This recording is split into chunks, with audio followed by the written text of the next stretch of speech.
The last thing Elliot Reeve expected that morning was to accidentally insult an empire.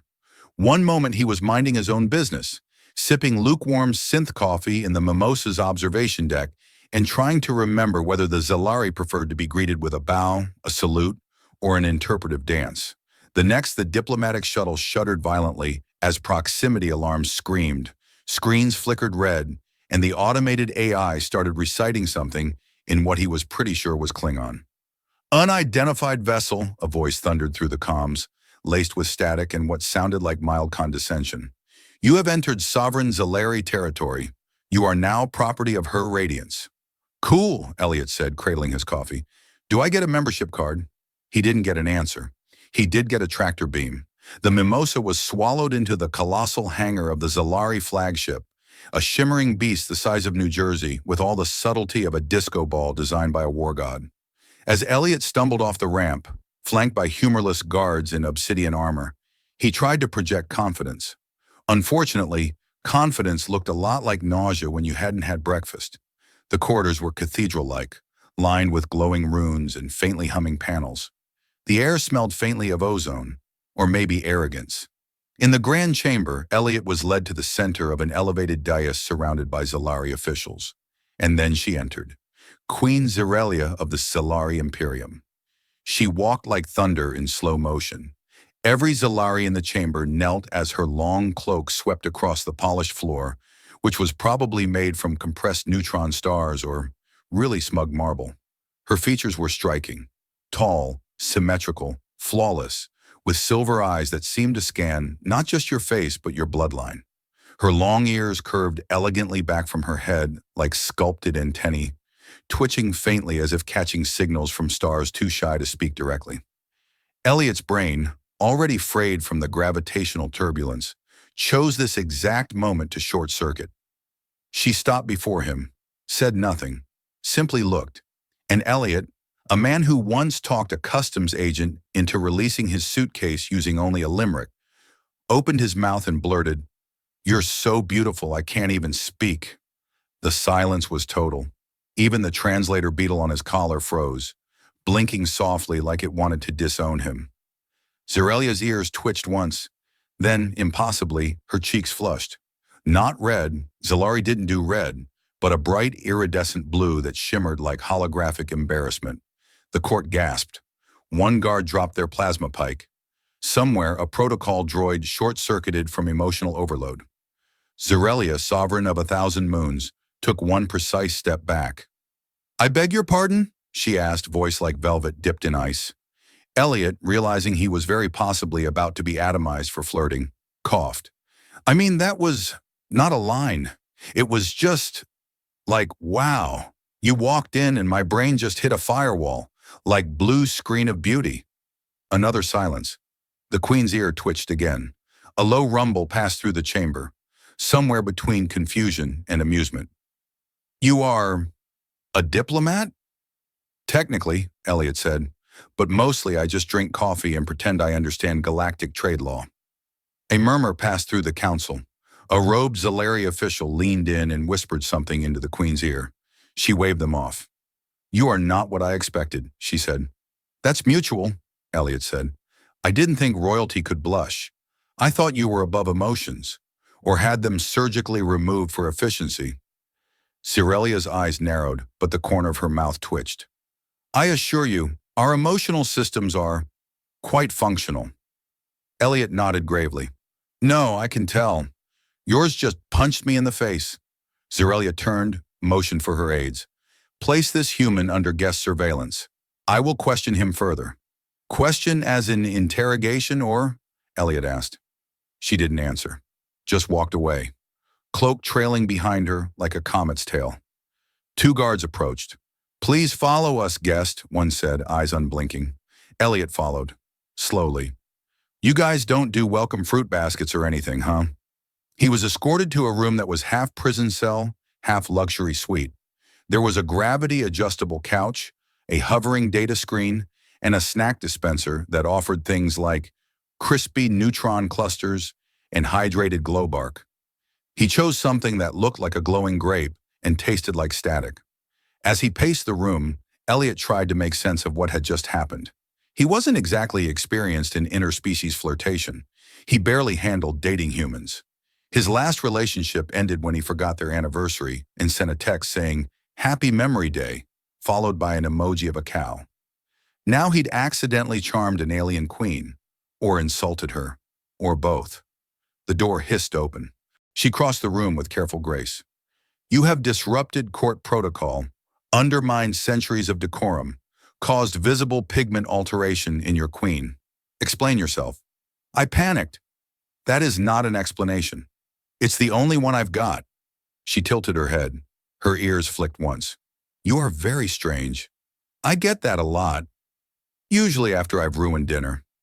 Zerelia looked at him for a long moment. Then she sat. Not on the regal float throne that hovered nearby, but on the floor. Legs crossed, like someone attending story time. "I wish to understand this human honesty, this unfiltered speaking." "Oh, that," Elliot said. "Yeah, that's not really a cultural thing. That's just me. A walking accident." Zerelia's voice was quieter now. "No one speaks to me like that. No one sees me. They see the crown, the power, the empire. Not me." Elliot sat across from her. The silence stretched. "Well," he said, "to be fair, your ears are doing half the talking. They kind of broadcast your whole vibe." Zerelia blinked, then softly, barely, laughed. It sounded like a crystal being tapped by starlight, and somewhere deep in the ship, an ancient sensor registered the tremor of something uncharted. Something potentially dangerous. A queen beginning to feel. Elliot woke up to a holographic rooster screaming motivational phrases in 12 languages. It took him 3 seconds to realize the room he was in wasn't his dingy apartment back on Earth, and another 5 to remember that he was technically still a political prisoner, or a very confused suitor. The line was getting blurry. The lights adjusted automatically to his brainwave pattern, which the Zalari apparently considered polite, but which made Elliot feel like he was being silently judged by 1,000 sentient lamps. He wandered over to the breakfast panel and pushed a random button, which dispensed something that looked like glowing oatmeal and smelled faintly like batteries. He poked it. "Hard pass." The door hissed open before he could locate a spoon. Zarnak entered. Zarnak being the Zalari escort assigned to Elliot, possibly as a babysitter, possibly as a subtle executioner. It was hard to tell. Zarnak's face remained fixed in a state of permanent irritation, like someone who'd been forced to chaperone a toddler on a warship. Her radiance requests your presence. Is this the kind of request where if I say no, I wake up in a time loop? Zarnak blinked once. "Follow me." They walked through the corridors of the royal flagship, passing Zalari officers who parted like waves around Elliot, occasionally muttering things that sounded suspiciously like soft blood and emotion vector. One particularly tall Zalari made the sign of the hexagon, which Elliot decided was either a sacred blessing or an ancient insult. He was brought to the central chamber, not the throne room this time, but a vast simulation hall filled with floating glyphs, pulsing geometric constructs, and something that looked like a meditation garden designed by a sentient Rubik's Cube. Queen Zerelia stood at the center, hands behind her back studying a holographic projection of Earth. Elliot cleared his throat. "If this is about the planet, I promise it wasn't my idea to invent Twitter." Zerelia turned, her expression unreadable. "I have reviewed your culture. That's a dangerous sentence." She tilted her head. "I watched 17 hours of your reality programs. If these are to be believed, your species solves conflict by isolating itself in artificially dramatic environments and voting each other off islands." "Yeah," Elliot said, rubbing the back of his neck. "We're kind of a work in progress." "I also encountered something called a cat meme." "Oh yeah, those are ancient human artifacts. Some scholars believe they predate agriculture." Zerelia didn't smile, but her ears flicked in what Elliot had come to recognize as mild amusement. She stepped forward and tapped the simulation controls. The hologram shifted, showing an image of 2 stick figures labeled Queen and Human, standing awkwardly next to one another. "I wish to understand your perspective," she said, directly. Elliot squinted. You want me to teach you how to be human? I wish to learn emotional inefficiency, spontaneity, irrational affection, the art of unfiltered speech. You're asking me to teach you how to mess up on purpose. Zerelia gave the tiniest nod. I have scheduled a 2-hour session titled Lessons in Flawed Behavior. You will begin now. Elliot held up a finger. Okay, great. Just quick question. Are you aware that your entire war council is watching us from behind that transparent energy shield? Zerelia did not turn. They are concerned. Let them observe. Cool, cool, cool, Elliot said, glancing at the scowling figures. No pressure, just an impromptu TED Talk on the wonders of human awkwardness in front of a military tribunal. She waited. All right, he said. Lesson 1, sarcasm. It's a form of humor where we say the opposite of what we mean to express disdain, irony, or deep emotional detachment. Zerelia looked intrigued. Demonstrate. Elliot pointed at the hologram of himself. Wow, that guy looks super intelligent. Definitely didn't try to eat a scented candle once because he thought it was fancy candy. The Queen blinked. So you are not complimenting yourself? Nope. Sarcasm, she pondered. You are attempting to mask emotional pain with humor. Correct. That is deeply inefficient. That's the idea. Zerelia stepped closer. Lesson 2. Elliot nodded. Jokes. Jokes are structured absurdities designed to provoke laughter, discomfort, or existential dread, depending on how long you've been awake. He cleared his throat. Knock, knock. She stared. Who is knocking? It's a format. Just say, who's there? Who is there? Interrupting star cow. Interrupting star co. Moo! Elliot shouted, throwing his hands in the air. Zerelia stared at him for a long moment. Then her ear twitched so hard one of her royal aides flinched. She exhaled and made a sound. It was not a laugh exactly, more like a restrained sonic hiccup, but it echoed through the hall like an unscheduled nebula. Lesson 3, Elliot said, bowing. Overreacting to small compliments. You're doing great. She raised an eyebrow. That was sincere? Half sincere, half bit. You'll get used to it. Zerelia turned to her counsel. This exercise will continue. Dismissed. The Zalari officers didn't move. That was not a request, she said. They dispersed like insects under a magnifying glass. Zarnak remained by the door, twitching as though allergic to everything occurring. Zerelia turned back to Elliot. Tomorrow we will cover interpersonal anxiety and unprompted dance. I can't wait, he said. I'll bring charts. She paused. Also, I have scheduled a private dinner. For analysis, Elliot blinked. Dinner or royal food evaluation dinner where I have to eat something that whispers regrets? Possibly both, he grinned. As long as it's not the glowing oatmeal. Zerelia looked at him, ears tilting. You're strange, Elliot Reeve. And you blush, he replied. Her cheeks flickered blue again. She left before he could say another word.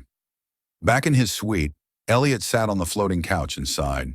He was either building a diplomatic miracle or plummeting headfirst into the weirdest intergalactic crush in recorded history. Maybe both. The dinner room floated. Not metaphorically, it literally hovered 3 meters above the gravity deck in a transparent sphere, gently spinning like an ornamental snow globe someone had filled with diplomacy and the looming risk of interspecies flirtation. Elliot pressed a hand to the inside of the sphere and watched the stars ripple. He was wearing a formal tunic that itched in 17 places and may have been partially alive. It whispered affirmations every time he scratched. You are statistically acceptable, it murmured, possibly desirable. I'm going to assume that's a compliment, he whispered back. Zerelia entered, escorted by 2 floating pylons carrying crystalline dishes. Her gown was darker than a collapsed star and shimmered every time she moved like someone had embroidered equations into the fabric. Elliot stood too fast, knocking over his water sphere. It hovered midair in shame. Greetings, Zerelia said. I hope your attire is not malfunctioning. It's fine, Elliot said, adjusting the collar. It keeps telling me I'm emotionally competent. I don't know whether to feel comforted or called out. She sat with precise, regal grace. The pylons presented an appetizer that looked like translucent flowers wrapped around cubes of something gelatinous and vibrating. Celery soul fruit, she said, harvested only under twin moon eclipses, said to reveal one's hidden intentions. Elliot poked a cube. I once revealed my hidden intentions with onion rings and a coupon. Does that count? She did not laugh, but her ears curled slightly at the tips. She took a piece with slender fingers and ate it, eyes watching him. Elliot followed suit. The fruit melted on his tongue and tasted like every dream he'd ever forgotten just before waking up. It was alarming and mildly minty. I regret nothing, he said, swallowing, except maybe the second bite. That one had a flashback. Zerelia leaned forward. You are different from your leaders. Untrained, illogical, yet disarmingly effective. Disarmingly is a strong word. Last time I tried to use charm as a tactic, I was banned from a vending machine for 6 months. She tilted her head. I have studied over 9,000 Earth psychological profiles. Most display elevated self-preservation tendencies. You, however, seem inclined toward deliberate vulnerability. I prefer the term professional chaos facilitator. The main course arrived, spirals of what looked like bioluminescent pasta intertwined with seeds that glowed faintly in response to emotion. Every time Elliot made eye contact with Zerelia, his plate lit up like a rave. Okay, these noodles are tattling, he muttered. They are affection-sensitive, Zerelia said calmly. Part of our Truth Feast customs. Truth Feast sounds like a holiday we'd invent and immediately commercialize. Zerelia touched her fork to one of the spirals. Her expression changed slightly. You're nervous. I'm on a date with a monarch who could rearrange my atoms alphabetically. Nervous is my resting state. She blinked slowly. I am told that among humans, nerves often precede confession. Oh, we're doing confessions. Okay. I once pretended to understand quantum linguistics for 6 months because I liked the lab coat. Zerelia nodded solemnly. I sometimes imagine abandoning my empire and becoming a planetary gardener. Elliot nearly choked on a seed. I'm sorry, what? She shrugged. Growing things. They do not lie. They bloom or they wither. Simple. Honest. There was a silence. Comfortable. Unscheduled. Then Zerelia glanced toward a side panel. A message pulsed. War Council requesting audience. Urgent matters. She sighed, then touched the panel and declined. Shouldn't you? They are capable of panicking without me. It's their core competency. Elliot grinned. If you ever want to moonlight as a sarcasm instructor, I can get you a gig. I have been practicing. She reached across the table. Her fingers brushed his. The glow from the plates intensified like they were applauding. Do you often fall for planetary rulers? She asked. Only the ones who kidnap me, reorganize my worldview, and feed me emotionally sensitive spaghetti. Her expression remained poised, but her ears betrayed her, shivering slightly, pulsing with blush. From outside the sphere, Zarnak hovered grimly on a security drone, watching the dinner with the expression of someone mentally drafting a resignation letter in 5 languages. Would you like to see something? Zerelia asked. Only always. She stood. The walls of the sphere faded into full transparency. Stars spun around them, impossibly close, impossibly many. In the distance, a living moon blinked slowly and resumed orbit. Zerelia raised a hand. The stars shifted. A shape formed. 2 figures, barely silhouettes, orbiting one another in shifting light. It is a Zeleri courting projection, she said, used for ancient bonding rituals. I like it, Elliot said. It's subtle. She lowered her hand and the stars returned to normal. I do not know what this is, she said quietly. This, United States. It is not in the simulations. Well, Elliot said, stepping closer. Maybe that's the point. Their hands touched again. The plates glowed so brightly they shorted out. In the War Council chamber, emergency alerts began to ping. Unknown variable detected. Emotional deviation increasing. High command argued over protocol, but Zerelia simply stood with Elliot, watching stars they didn't have names for. The next morning, Elliot awoke to the sound of his outfit whispering, "You are radiantly average today." He groaned, pulled the collar over his head, and stumbled toward the console as the room gently realigned its gravity field to match his blood pressure. A notification blinked on the wall. You have been summoned to Imperial Heart Court. Subsection: Emotional Judiciary Dress Code. Non-threatening refusal penalty. Possible banishment or extended polite conversation. He sighed, grabbed a tunic that only flickered with passive-aggressive LED runes, and followed the corridor, half expecting another floating food orb to tackle him on the way. Instead, Zarnak stood waiting, holding what looked like a ceremonial binder made of woven starlight and bureaucratic spite. You're late, Zarnak muttered. The council is already heated. Elliot adjusted his tunic. They do realize I didn't propose marriage, right? I made her laugh. That's not sedition. On Earth, that's a second date. Zarnak didn't respond. His nostrils flared slightly, which on Isolari meant either disgust or hay fever. The Heart Court was less of a courtroom and more of an existential arena. Floating platforms formed concentric rings above a bottomless drop, and a giant central orb recorded every emotional fluctuation for legal calibration. The council members were suspended in anti-gravity thrones, robes billowing dramatically even though there was no wind. Elliot stepped onto the defendant's disc, which hummed in a disapproving key. The high judicator rotated slowly toward him. Her ears were long and wrapped in ceremonial filaments that shimmered with a kind of judicial menace. Elliot Reeves, she began, you stand accused of compromising her radiance through erratic emotional contagion, unauthorized intimacy, and the destabilization of at least 4 core protocols regarding sovereign detachment. Elliot raised a hand. I'd like to plead extremely human. A ripple of disapproval passed through the chamber.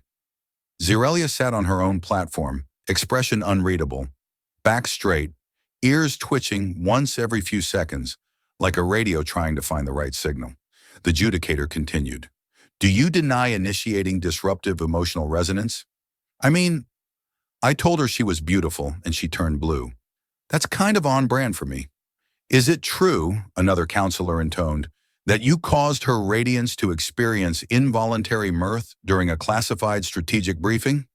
She laughed at a joke about space goats. There were diagrams involved. Laughter is not strategic. Disagree. Have you seen our politics? The orb pulsed violently. The judicator tapped a crystal key. A hologram activated above Elliot's head. Dozens of clips showing him making Zerelia smile, lean in, tilt her head, eat carbonated dessert with visible enjoyment. Each moment was time-stamped and emotionally tagged. Subversion, unsanctioned amusement, reciprocal curiosity. I think you're overreacting, Elliot said. With all due respect, this feels like prosecuting someone for giving a plant sunlight. Her radiance is not a plant. She's a sentient, powerful monarch who hasn't smiled sincerely in decades. And she did, because someone treated her like a person, not a protocol. A pause. One elderly counselor leaned forward. And your intentions? Are they romantic? Elliot opened his mouth, closed it, then shrugged. I don't know. I didn't come here to fall for anyone. I came to study your language and make exactly 0 diplomatic waves.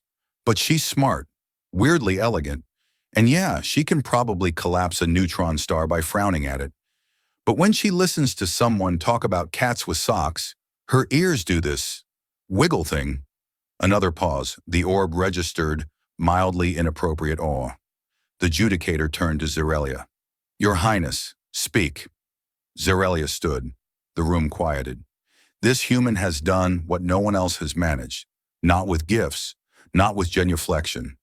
He made me feel curious, uncertain, alive. For the first time in many cycles, I experienced myself as more than function.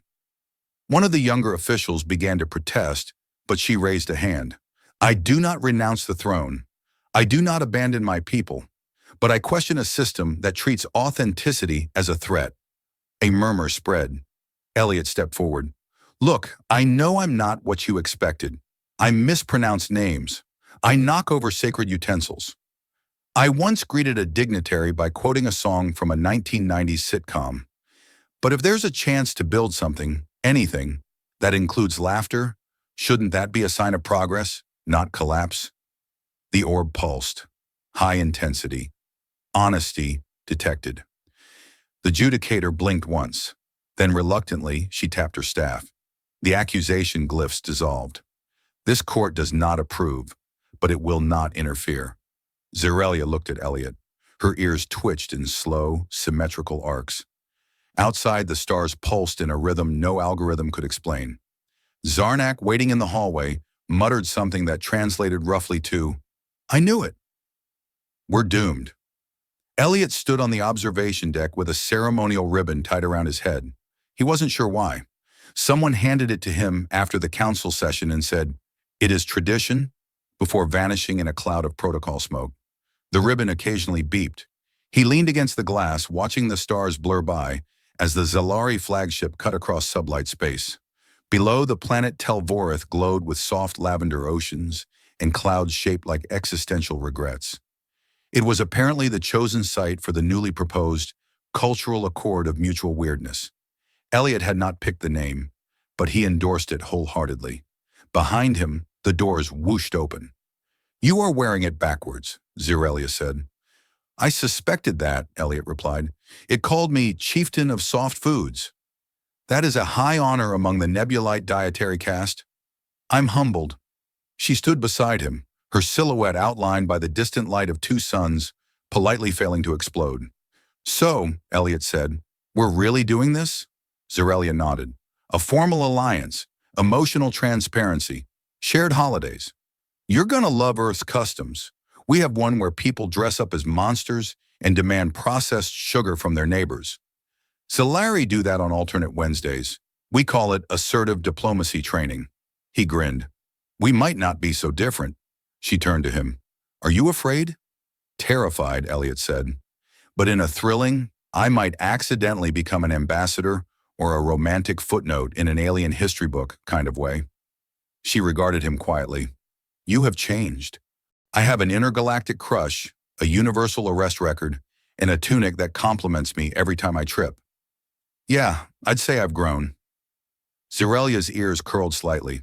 "I mean emotionally." He paused. "Oh, that too. I used to think vulnerability was a bug. Turns out it's just the manual override for connection." The lights in the corridor shifted from diplomatic blue to mildly festive lavender, signaling the beginning of the accord ceremony. Zarnak appeared, holding two ceremonial tablets and looking like he'd aged 6 solar cycles in the last week. "The crowd awaits," Zarnak said. "I have prepared an emergency sedative in case either of you says something human." "No promises," Elliot said, accepting his tablet. "I have 3 puns locked and loaded." "You're a menace," Zarnak muttered, then walked off before he could hear Elliot say, "You wound me, sir." The ceremony took place in the open sky above Telvorith, on a floating stage held up by gravity ribbons and interpretive drones. Delegates from 12 systems hovered in concentric orbits, broadcasting every facial twitch and diplomatic eyebrow, raised back home. Elliot stepped up first. "I, Elliot Reeve, certified chaos gremlin and occasional peace facilitator, do hereby agree not to weaponize affection, sarcasm, or space pasta against the Zalari people. In return, I request full meme exchange rights, limited teleportation access, and the Queen's full cooperation in attending one Earth birthday party per solar cycle." There was a pause, then polite applause, followed by a brief Solari chant that translated roughly to, "May your awkwardness bring balance." Zerelia stepped forward. "I, Zerelia, Queen of the Imperium, Guardian of Void Protocols, formally recognize the value of unstructured emotion. I accept vulnerability not as weakness, but as potential. And I accept this alliance with open logic and guarded optimism." Then after a beat, she added, "And I will attend the birthday party, provided there is cake and no singing." Elliot held out his hand. Zerelia extended hers. Their fingers touched. The drones emitted a celebratory ripple that temporarily disrupted local radio signals.